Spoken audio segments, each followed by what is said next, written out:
Sejam muito bem-vindos a mais um episódio do Omni Media Cast, o podcast do Omni Media Group, onde dados, tecnologia e criatividade se encontram para transformar negócios.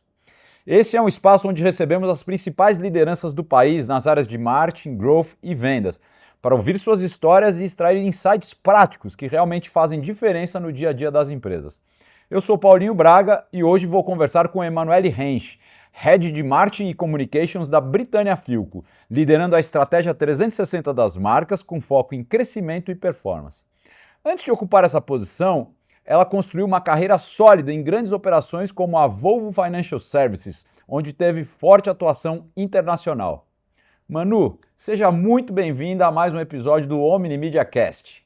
Obrigada, Paulinho. Eu também estou muito feliz de estar aqui com vocês para poder compartilhar um pouquinho da minha história, da minha carreira, né, e trazer algumas informações que possam ajudar as pessoas aí na construção, seja de carreira, né, do mundo de marketing, de inteligência artificial, que tem se falado tanto, né, entre outras coisas aqui que eu posso contribuir junto com vocês. Obrigada mais uma vez. Obrigado. Tenho certeza que vai ser um papo super rico, com muitos insights aqui para a nossa audiência.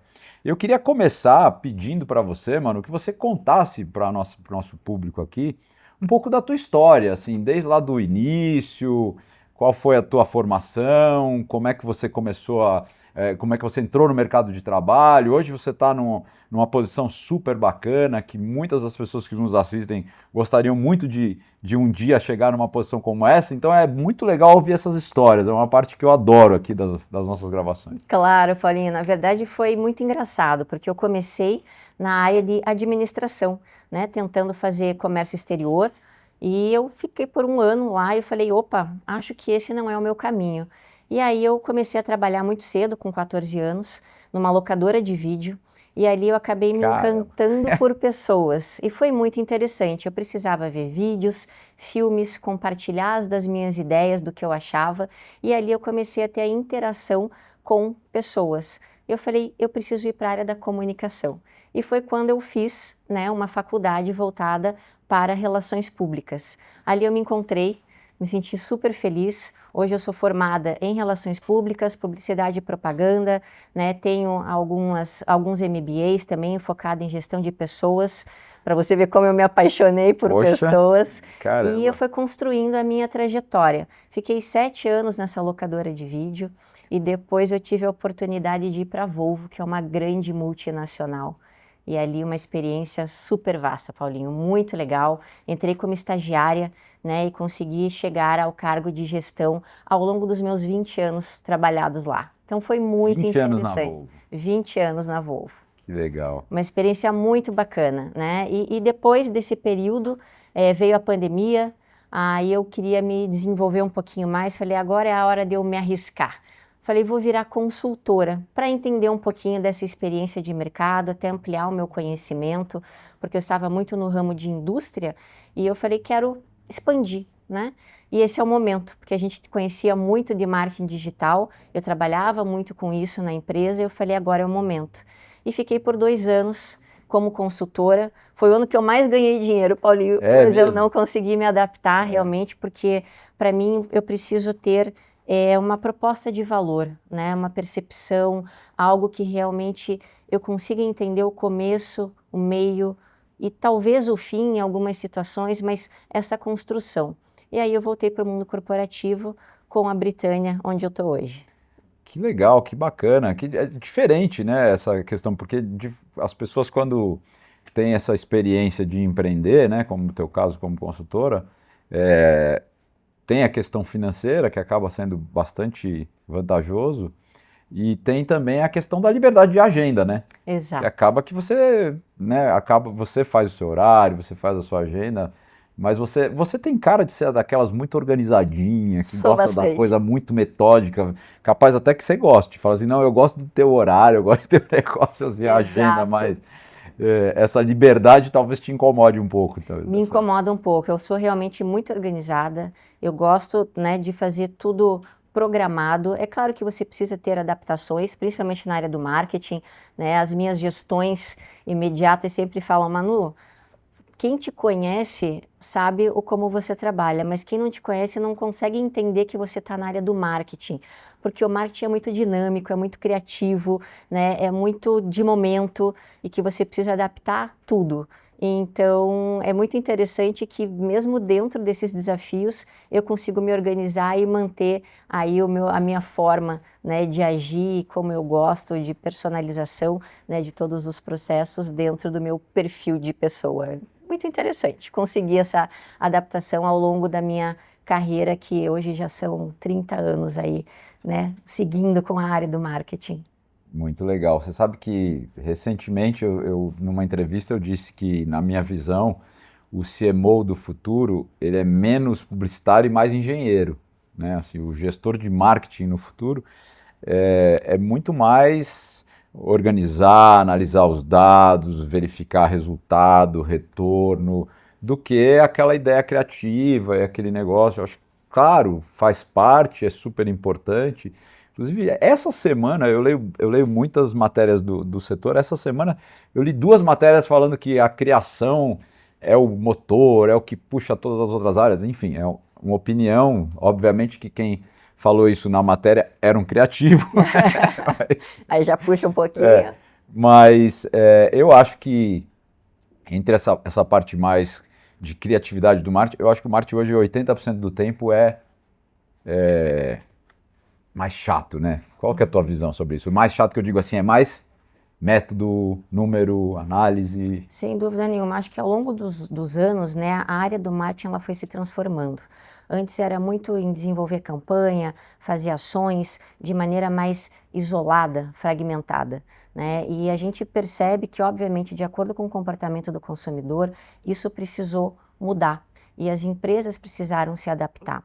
E muito pautado em dados, né? Hoje, não só hoje, já há muito tempo, é algo que eu sempre reforço para o meu time, é estar atento a dados e como transformar isso dentro de todo o ciclo do negócio, né? Porque você precisa ter dados para tomada de decisões, né? Então é um ponto principal e você sai de uma área de marketing de fazer campanhas e ações isoladas para uma área estratégica, na qual tem um grande fator de decisão e de apoio de posicionamento, de market share para a empresa, né? Onde você gera mais conversão de venda. Então você precisa entender todo o ciclo do negócio e isso vem dessa estratégia muito bem casada do marketing pautada em dados, né? Que fala desde o comportamento do consumidor, você tem que olhar o teu preço, você tem que olhar o seu produto, né? Você tem que entender como isso vai se comportar, você tem que olhar o teu concorrente, você precisa trazer insights de outras empresas, né, que tenham aí cases de sucesso para que você possa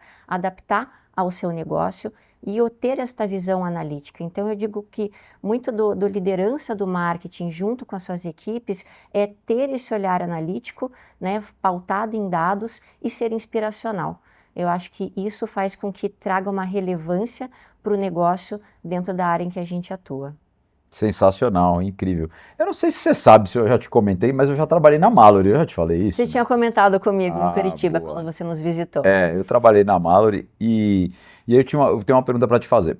Eu vejo muito nesse setor que você atua hoje, que é o setor que eu atuava lá quando estava na Mallory, enfim, o número de SKUs que vocês lançam, o número de categorias e diversidade e assim, num mesmo tipo de produto você tem várias versões, várias variações. E eu lembro que quando eu trabalhava na Mallory, a gestão de estoque disso, gestão de assistência técnica disso, era um problema tão grande, assim, era tão complexo. A que você atribui isso? Por que tanta diversidade? Precisa isso mesmo? Ou é muito assim, eles têm muito, a gente tem que ter muito e assim vamos? Não, na verdade, assim, o que eu sempre percebi? Fala-se muito de personalização, né? Só que isso já vem de muito tempo atrás. Não se falava antes na palavra personalização, mas as empresas já atuavam desta forma de maneira indireta, digamos assim, né, sem ser percebido. E eu acho que principalmente esse vasto número de SKUs que as empresas possuem hoje é justamente entendendo o que o consumidor quer para ele. Então, quando eu falo, por exemplo, de um liquidificador, eu tenho vários modelos de várias cores, de várias potências, né? E isso vem muito de acordo com a adaptabilidade dele no dia a dia. Então, não necessariamente porque o meu concorrente tem, mas sim para atender uma necessidade que o consumidor espera para o dia a dia dele. Então, desde o momento em que ele vai acordar, quando eu falo de uma cafeteira, por exemplo, se ele mora sozinho, então tem uma cafeteira que faz 2 cafés, 4 cafés no máximo. Aí eu estou com uma família, eu quero uma cafeteira que faça 18 cafezinhos, né? E a gente olha essa construção dentro dessa jornada do dia do consumidor, desde o momento em que ele acorda até a hora que ele vai dormir. Como adaptar e como ter os nossos produtos disponíveis para atender a personalização, para atender o que ele espera. Então, eu acho que isso faz com que nós sejamos mais assertivos, mas, claro, tem que ter um controle, porque daí fica um pouco mais complexo, sem dúvida nenhuma, esse controle de estoque, né? De entender o que está performando bem, o que não está, adaptar o seu portfólio de maneira muito rápida, ágil, porque eu acho que dentro do marketing para uma empresa é importante ter essa experimentação, o teste, e ouvir muito o consumidor. Então, eu acho que à medida que a gente vai criando esse caos, a gente vai entendendo essa performance e vai nos adaptando e mantendo, às vezes nós chamamos de best-sellers, né? Mantendo os best-sellers e sempre inovando, trazendo tecnologia, trazendo algo diferente que vá atraindo o consumidor a procurar esse produto. Maravilhoso. E hoje, eu acho que uma coisa muito legal que você falou é fundamental ouvir o consumidor, né? Hoje, de que forma vocês conseguem ter isso no dia a dia, ouvir de fato o consumidor? Quais ações práticas vocês fazem no intuito de ouvir esse consumidor?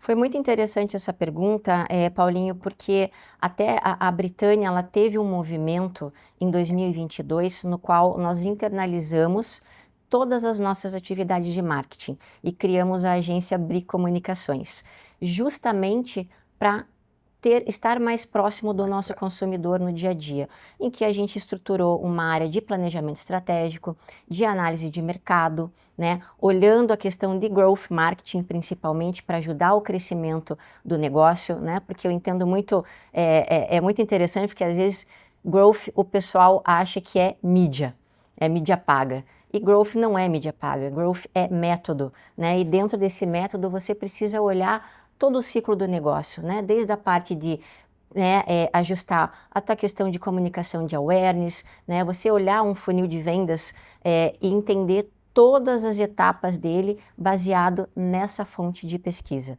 Então, eu acho que com essa internalização, a gente conseguiu ter um canal de contato mais direto com o consumidor, né? Além de pesquisas, obviamente, mais frequentes, né? Pesquisas com parceiros nossos, como, por exemplo, a Kantar, que nos apoia muito no desenvolvimento de pesquisas para que a gente possa entender qual é a percepção de valor do consumidor em relação à nossa marca, ouvir muito o nosso cliente direto, que é o B2B, né? Entendendo o que o consumidor fala quando vai comprar o nosso produto, porque ali é um momento de experiência, é um momento de troca com o vendedor e a gente acaba fazendo essa análise geral para poder construir uma estratégia e para que a gente possa ser mais assertivo de maneira mais rápida, porque hoje o mundo está voando, né, em todos os sentidos, então a gente precisa ser mais assertivo. E como a gente consegue isso? Ouvindo todos os nossos pontos de contato e cruzando essas informações, gerando dados concisos para que a gente possa construir algo de uma maneira muito estratégica e com um resultado, né, no qual a gente desenvolve buscando muito, né, métricas e definindo muito os nossos KPIs, os nossos OKRs e medindo principalmente, né, Paulinho, porque não é a partir do momento que a gente coloca uma ação no ar, a gente precisa acompanhar ela diariamente, a gente precisa analisá-la para que a gente possa corrigir rápido. Então eu sempre falo para o meu time, vamos implementar, a campanha está perfeita, analisamos os dados, é esse o caminho que a gente encontra para poder chegar até o nosso consumidor e vender o nosso produto, mas precisamos olhar se está correto o dia a dia, né? Porque hoje eu quero uma cafeteira com 18, para fazer 18 cafezinhos. Amanhã eu posso não querer mais. Amanhã eu posso já querer uma máquina que me traga café, vaporização, né, de leite, entre outras coisas. Então, são essas adaptabilidades que a gente acaba fazendo e entendendo muito o nosso consumidor para poder construir o nosso dia a dia. Maravilhoso. Hoje no varejo, eu fui para a NRF pela primeira vez esse ano e foi muito legal poder estar mais próximo do varejo, estar entendendo um pouco mais essa dinâmica. E o varejo hoje, ele está muito forte nessa questão de dados. Dados, eu quero entender o comportamento do meu consumidor, eu preciso ser mais assertivo, eu preciso personalizar a minha entrega, meu relacionamento com ele. Então, isso para o varejo é até mais fácil. Eu brinco que hoje em dia você não pergunta nem a hora dentro de uma farmácia sem dar o seu CPF, né? Assim, Exato. que horas são? Qual o seu CPF, senhor? Não, eu só perguntei a hora. Não. Sem CPF Vamos gerar leads. não tem nem informação de hora aqui. Mas é porque eles querem que você mapear ali no teu CPF absolutamente todo o teu comportamento dentro da farmácia, né? E isso acontece também em outros varejos. Acho que a farmácia é um exemplo caricato, mas todos eles. Mas eu acho que a indústria daí ela já tem uma dificuldade um pouco maior, porque ela não está na ponta atendendo aquele cliente diretamente, né? Hoje vocês têm alguma iniciativa ou algo no intuito de, por exemplo, aquele cliente que compra um produto de vocês num varejo físico, que ele possa se relacionar com a marca? Como é que você promove isso? Você tem alguma forma de promover? Entra aqui, se cadastra para você ter uma garantia, para você, não sei, algo nesse sentido? Claro, nós começamos esse trabalho dentro de casa, né? Eu acho que, antes de tudo, quando a gente olha uma iniciativa que vai para o consumidor, para que ele tenha a conexão com a nossa marca, nós internamente precisamos estar muito bem estruturados. E para isso a gente precisa quebrar silos, né? Envolvendo área de e-commerce, área de pós-venda, área de trade marketing, área comercial, entender muito bem tudo que nós temos para oferecer, para que a gente consiga, né, ter essa informação muito bem azeitada para levar até o consumidor. Após essa etapa, obviamente, nós temos um contato muito próximo com o nosso cliente direto, no qual a gente procura sempre entender como está performando o negócio dele, que traz, obviamente, né, um resultado muito forte atrelado ao nosso selim de empresa, né, para que a gente possa fazer esse movimento, e ali a gente já consegue também ter uma percepção de como está tendo esse movimento de mercado, essa performance do negócio, e a gente acaba olhando o nosso sellout, né? Então, eu acho que tudo isso faz com que a gente sempre esteja atento, entendendo dados, trocando informações com o nosso cliente direto para ser mais assertivo na ponta. Esse é um caminho que a gente traça, né? Vem se falando muito de funil de vendas não existe mais. Eu discordo. Eu acho que o funil de vendas ainda existe, mas são formas de você analisar, porque às vezes o nosso consumidor ele pode começar pela conversão, que é o funil, é a parte do fundo do funil, né? Então, ele muda um pouquinho. Então, em vez de a gente ter, né, de cima para baixo o funil de vendas, trazendo awareness, trazendo consideração, trazendo conversão, não, a gente tem um ciclo do negócio. E a partir desse momento, em vários pontos que o consumidor vai atingindo, que a gente precisa analisar esses dados. E a gente precisa estar muito próximo ao nosso cliente direto para construir isso juntos, analisar isso juntos e entender o que de fato está performando melhor. Então é um exercício diário que nós fazemos para poder trazer essa identificação para o negócio e ajeitar, digamos assim, né, organizar tudo de uma maneira que a gente consiga continuar atraindo a atenção do nosso consumidor para a nossa marca. Excelente, está sendo uma aula aqui, Imagina. muito bom. Deixa eu te perguntar uma coisa, que é uma dúvida que eu tenho e que eu tenho certeza que muita gente na nossa audiência tem também. Hoje vocês têm lá Abri, vocês têm, e aí você estava falando da diversidade que vocês têm de frentes de atuação. Então eu tenho trade, eu tenho branding, eu tenho performance, eu tenho, enfim, uma série de iniciativas. E todas elas, obviamente, consomem budget. E o budget normalmente é um só, né? E ele você não estica budget para cá para lá. Como é que você diria, como as empresas deveriam fazer para poder fazer essa divisão de verba de uma forma mais assertiva, né? Assim, tá, eu tenho meu budget aqui. Quanto disso eu coloco em performance? Quanto disso eu vou colocar no meu trade marketing? Quanto disso eu vou colocar? Claro que eu sei que não tem uma receita pronta, né? Sim, sem dúvida. Cada segmento vai ter a sua lógica. Mas eu queria que você falasse um pouco disso, dos desafios que você enfrenta com relação a isso. Claro, cada área dentro da empresa hoje em que eu atuo possui realmente um orçamento. Mas sempre que nós trabalhamos no desenvolvimento desse planejamento, nós sentamos juntos, entendemos as oportunidades, então a gente inicia desde um brainstorm, né, do que é necessário fazer, pautado novamente em dados, para que a gente possa chegar ali na estratégia definida. E diante dessa estratégia, entender o que se encaixa dentro do orçamento para que a gente continue gerando rentabilidade para o negócio. Então, eu tenho lá no trade marketing uma verba X, eu tenho no marketing a verba Y, como reunir tudo isso para fazer acontecer? E claro, depende muito de cada estratégia. Às vezes eu tenho uma estratégia focada muito no digital, né? Então eu vou ter que trabalhar muito fortemente com mídia paga, né? Com canais emissores de televisão, com rádio, e aí eu acabo deixando um orçamento um pouco menor para ações e estratégias, por exemplo, de mídia off. Então depende muito do que a gente quer desenvolver para que a gente possa entregar isso, né, de uma maneira assertiva. Então, quando eu falo de uma estratégia 360, a gente tem aí algo um pouco mais equilibrado. Então, quando eu vou para algo digital, a gente entende essa estratégia e vai dividindo o valor. E muito entendendo qual é o valor do nosso produto, né? Não é porque nós temos um orçamento que a gente não tem que olhar para o ciclo completo, né? Porque a gente precisa, no final da conta, trazer rentabilidade para o nosso negócio. E a gente precisa estar sempre com o nosso market share tentando buscar liderança. Hoje, a Britânia, ela é líder de mercado quando eu olho eletrodomésticos no Brasil, né? É claro que quando eu olho linhas, eu não tenho a liderança, mas eu sempre estou ali entre as top 3. Não em todas, mas eu estou sempre entre a top 3, top 4. Então, isso faz com que a gente vá desenhando a nossa estratégia de negócio e atrelando o orçamento de uma maneira inteligente para que a gente possa, né, alcançar os nossos objetivos traçados para aquela ação em específico.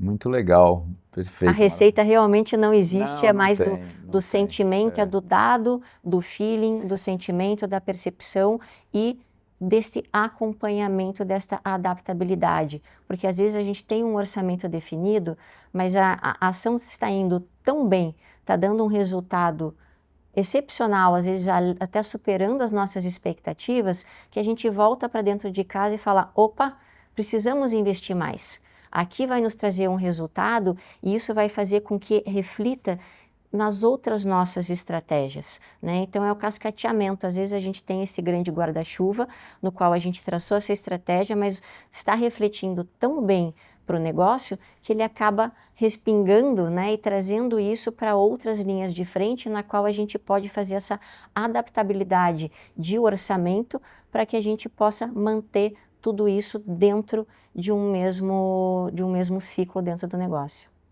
Deixa eu te fazer uma outra pergunta agora aqui. Você já trabalhou em segmentos bem diversos, né? Locadora de vídeo, sim. Depois a Volvo, né? Uma grande montadora, e ainda você trabalhou na área de financial services, né? Então, assim, trabalhei também. Ou seja, você também daí é um outro segmento dentro da Volvo. Hoje você está em eletroportáteis, eletrodomésticos. Eu queria que você me falasse um pouquinho do o que tem em comum em negócios como esse e o que tem de muito diferente. E principalmente um ponto que eu acho que é muito interessante, que é a Volvo não é uma empresa de dono, né? Sim. É uma empresa, né, com ações listadas, enfim, é uma empresa que tem um monte de acionistas. Uhum. E a Britânia é uma empresa de dono. Sim. E a gente sabe que é muito diferente. Claro que você não vai falar que não é bom trabalhar em empresa de dono, né? Mas, enfim, mas assim, brincadeiras à parte, quais são as principais diferenças e quais são as coisas que são comuns em segmentos tão distintos? Perfeito. Acho que até vou contar um pouquinho da história que eu acho Boa. que é bacana, Paulinho. Quando eu entrei na Volvo, eu não sabia que eu tinha um mundo dentro da empresa que eu podia explorar. E foi muito bacana que ao longo desses 20 anos de trabalho, eu tive a oportunidade de viver em cada continente, eu brinco. Então eu morei nos Estados Unidos, eu morei na Suécia, eu morei na Ásia, em Singapura, e ali fez com que eu conseguisse ampliar a minha visão do negócio, da indústria, de pessoas, de estratégia, de adaptabilidade principalmente e de cultura. Né? E quando eu olho, quando eu venho para a Britânia, que é uma empresa nacional, temos obviamente um negócio na China, né? Uma empresa na China, mas ela é nacional e de dono. O que eu vejo dentro dessa diferença? Uma empresa multinacional, tanto quanto uma empresa de dono, são muito bem estruturadas. A diferença aqui é que numa multinacional você tem processos em que você precisa seguir de uma forma um pouco mais burocrática, né? E do contrário de uma empresa de dono, na qual você tem processos, você tem burocracia, mas você tem muito mais agilidade. Então, quando você olha para uma Volvo, você precisa trabalhar com um plano de 5 anos para frente. E aí você vai ajustando à medida que você vai implementando. Quando você tem uma empresa pautada em família, em dono, né, você consegue trabalhar a curto prazo. Então, isso facilita o teu dia a dia, principalmente no momento em que você está hoje. Claro que cada uma tem o seu negócio, cada um tem o seu objetivo, mas eu acho que o grande diferencial é a questão da agilidade e do planejamento. Uma você tem que planejar com muito mais tempo e fazer esse acompanhamento, o outro você consegue trabalhar com planejamento, mas num período curto em que você consegue experimentar, testar, errar e corrigir muito rápido. Então eu acho que essa é a grande diferença entre uma e outra, né? E quando a gente fala de cultura, é muito interessante porque ambas são muito fortes. E quando eu falo que eu fui, né, para morar fora, isso me deixou com uma visão muito interessante do negócio como um todo, para que você pudesse tentar, dentro desse ambiente, ser ágil, né, utilizando da cultura e da percepção dos colaboradores internamente para te apoiar nessa construção de uma maneira ágil que às vezes o processo te impede. Show de bola. Legal, falando assim, pensando um pouco no que você está falando agora da tua experiência internacional, e eu ia chegar lá, mas que bom que você já falou, então está fluindo maravilhoso aqui. Falando um pouco dessa tua experiência internacional, você teve a oportunidade de conhecer outras culturas, outros ambientes para a geração de negócios, para se trabalhar e se fazer os negócios acontecerem, então você teve esse contato, é diferente de uma pessoa que vai para fora só para morar fora, ou para um intercâmbio, que você acaba tendo muito contato com a cultura, com o povo, mas não com o ecossistema de negócios. Sim. Você teve essas duas oportunidades, né? Porque você teve condições de conhecer o ecossistema de negócios dos países e também pôde conhecer as pessoas, a cultura e etc. Então eu queria que você fizesse um paralelozinho e contasse pra gente aqui quais países mais te encantaram e por que mais te encantaram, o que o Brasil tem a aprender com esses países, o que o Brasil tem a ensinar para esses países. Eu sei que estou fazendo 10 perguntas em uma. Imagina. Não, imagina. Eu acho que cada país tem o seu encanto, né? Nós temos uma proximidade em termos de percepção e de cultura com Europa, Estados Unidos, né, que acaba tendo uma linguagem mais facilitada, né, um comportamento mais facilitado. Claro que cada um tem a sua particularidade, mas esse cruzamento é mais fácil. Quando a gente vai para a Ásia, por exemplo, é um mundo totalmente à parte, né? Primeiro que 12 horas, né, de diferença. Isso já traz um limitador para que você possa discutir. Quando você está numa multinacional, você tem uma estratégia de negócio, né, e que ela precisa permanecer. Então, quando você traz essa adaptabilidade, né, para cada região, né, que ela precisa ser local para que você possa conversar, aqui entra um grande desafio cultural, principalmente. Então, o que eu percebo que essa facilidade entre Estados Unidos, Europa e Brasil é maior.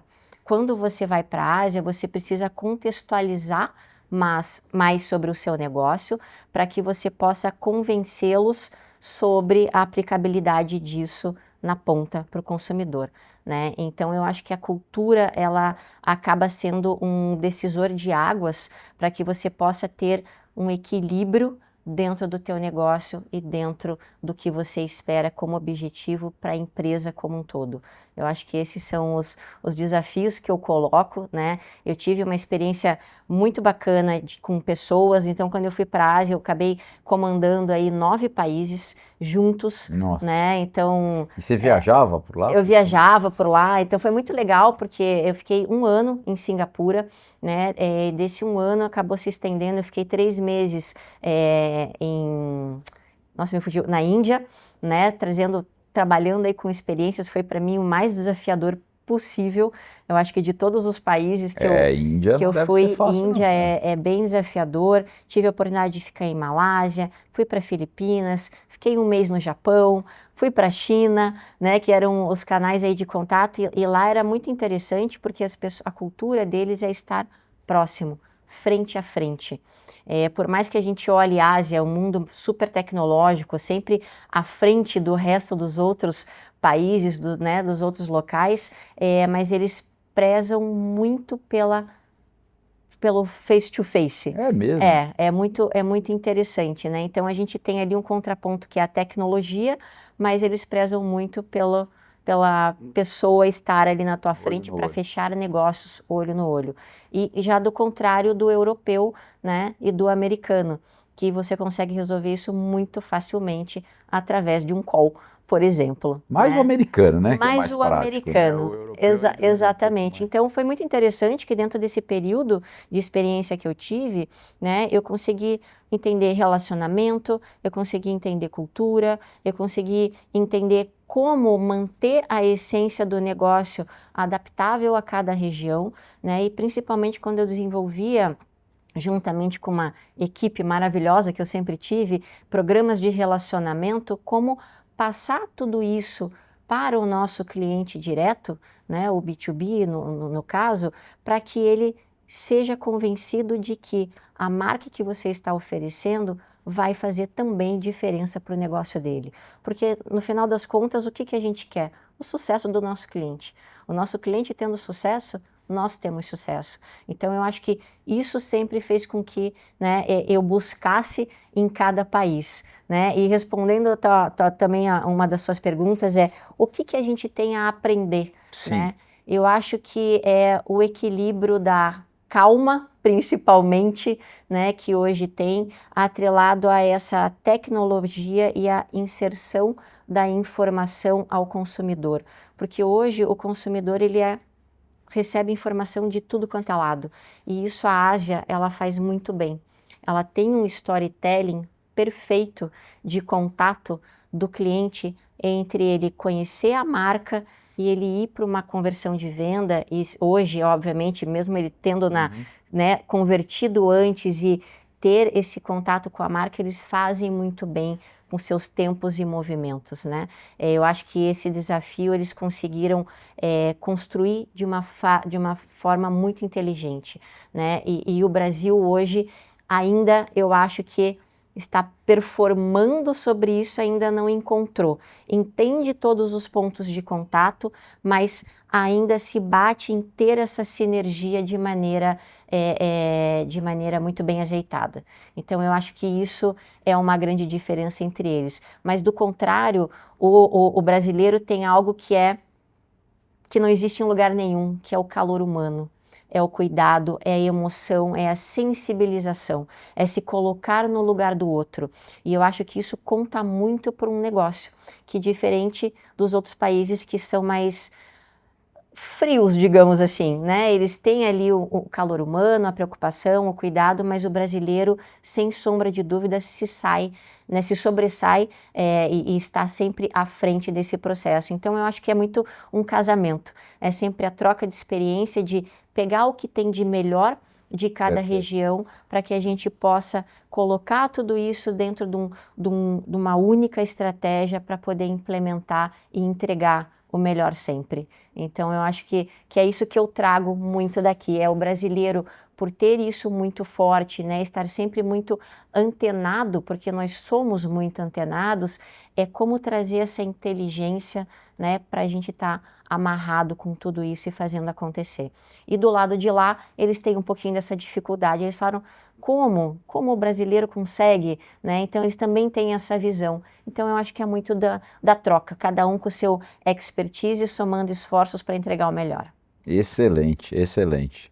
A gente já está caminhando aqui para o final do nosso episódio e tem um tema que... Passou muito rápido já, Paulinho. Passou rápido. A conversa está muito boa. O timer tá ali, eu falando, caramba, tá super legal mesmo. E quando a gente fala muito, né, eu acho que é muito bacana, porque eu sou apaixonada pelo que eu faço, todo mundo fala isso para mim, e eu gosto muito de conhecer, de estudar, né, de trocar, e quando a gente tem uma conversa assim, que é muito, muito bacana, flui muito bem, né, me sentindo muito confortável aqui, até às vezes falando um pouco mais da pergunta do que você me coloca. Não, mas está perfeito. É justamente para compartilhar dessa experiência, eu acho que é muito, muito bacana. Obrigada mais uma vez até pelo momento. Sensacional, sensacional. Mas um tema que não pode faltar é a inteligência artificial. Então eu queria que você falasse um pouco da tua visão, o que na tua visão é muito amarola, é muita espuma, o que de fato tem que se prestar atenção e como aplicar isso no dia a dia, sendo nós enquanto pessoas físicas e no nosso trabalho também. Claro.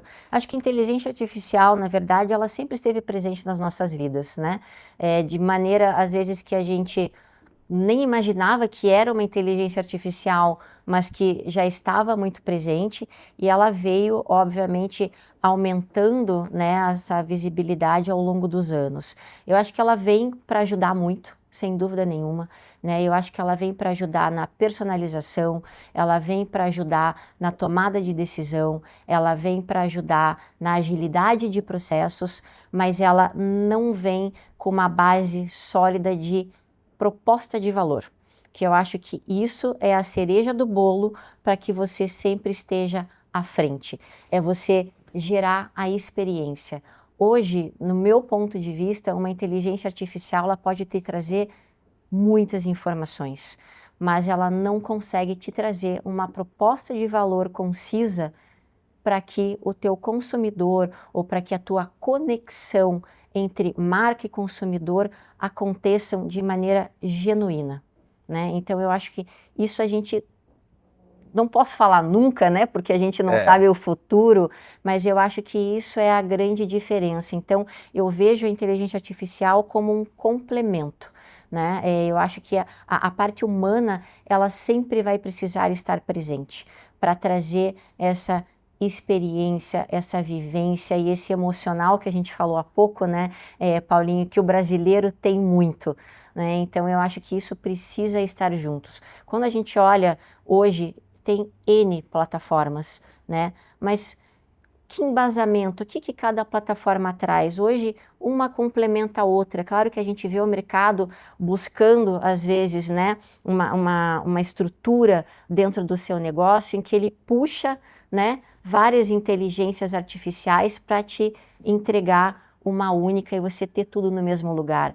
Mas, mesmo assim, nem sempre cada uma delas entrega com excelência o que você precisa. Então, sempre é importante ter esse olhar humano, né, para que você possa moldar, para que você possa lapidar e para que você possa, principalmente, conectar, né? Então, exemplos, né, a gente traz muito hoje, a gente fala muito, né, dos últimos anos de estratégias de SEO, né, para você enriquecer, para você estar ranqueado, né, muito bem posicionado, e isso faz com que automaticamente o teu consumidor fale, opa, eu estou abrindo minha página aqui de Google e eu estou vendo essa empresa, então ela deve ser relevante.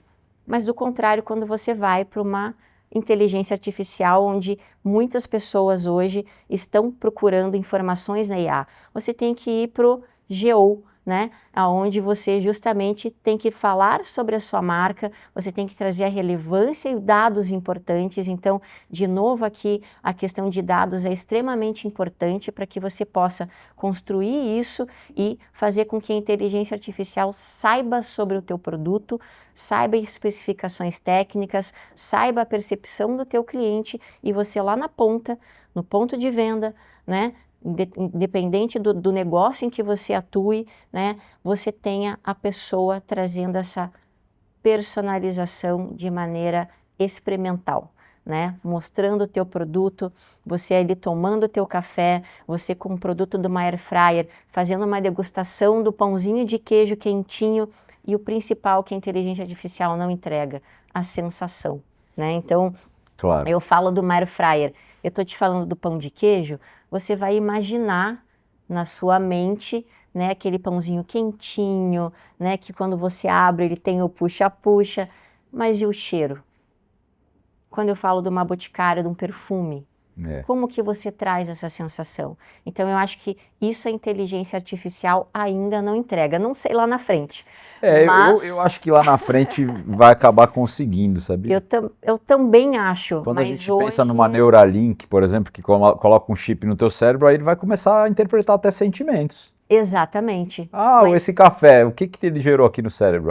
Pô, gerou um sentimento bom. Exatamente, mas hoje ainda não tem. Não, com certeza não. Então eu acho que isso ainda é muito importante e vai agora de cada empresa, de cada profissional usar dessa inteligência a seu favor, né?